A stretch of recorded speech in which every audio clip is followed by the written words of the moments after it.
अशोक जैन उन्हीं के कहने पर तो आप आए थे। परीक्षित ने कहा, mister Ashok Jain, the famous industrialist, वो हो तो तुम उनके बेटे हो।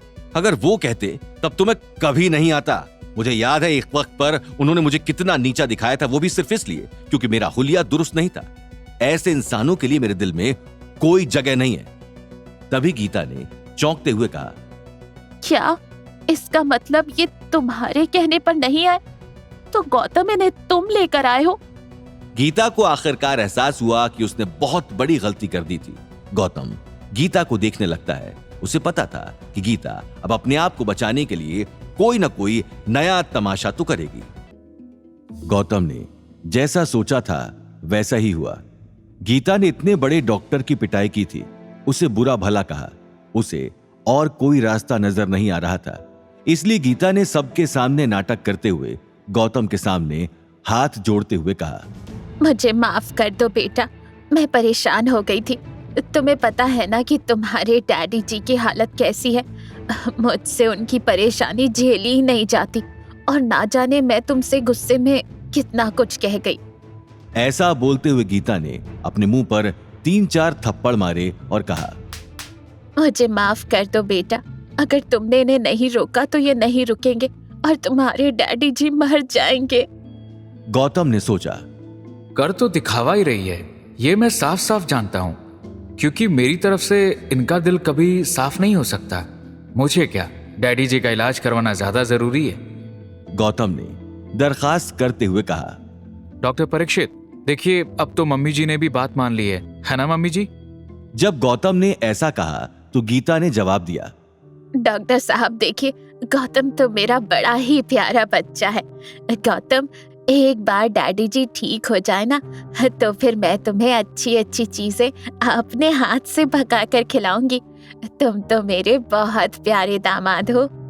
ऐसा कहते हुए गीता ने सबके सामने दिखावा किया।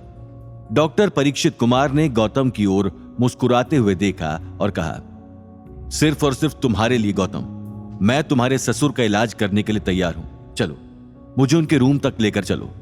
आइए आइए डॉक्टर परीक्षित कुमार, मैं आपको सीधा डैडी जी के कमरे तक ले चलता हूँ। अवनी भी साथ ही थी। गौतम भी डॉक्टर परीक्षित, रूपेश, अवनी और गीता के पीछे पीछे चलने लगा। गौतम ने डॉक्टर परीक्षित से कहा, डॉक्टर परीक्षित, चलिए अंदर, मैं डैडी जी की सारी रिपोर्ट्स भी दिखा देता हूँ, सब डिस्कस कर लेते हैं।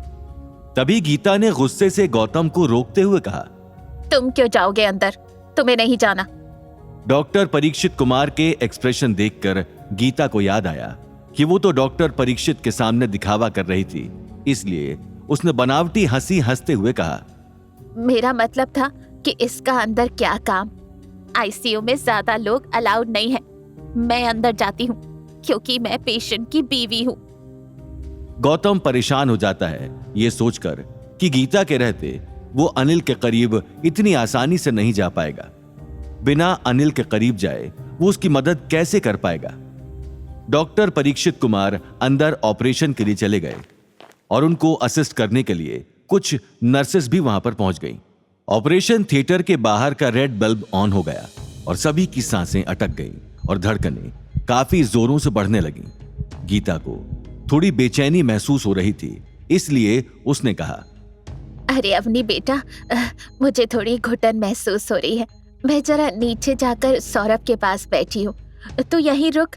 मैं इस निखट्टू के ऊपर भरोसा नहीं कर सकती।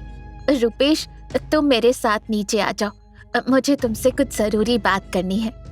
रूपेश ने गीता की बात का तुरंत जवाब देते हुए कहा, क्या कह रही हैं आप? ये दोनों अगर यहाँ खड़े रहे तो मुसीबत हो जाएगी। आप जानते हैं कि हम इन दोनों को इकट्ठे।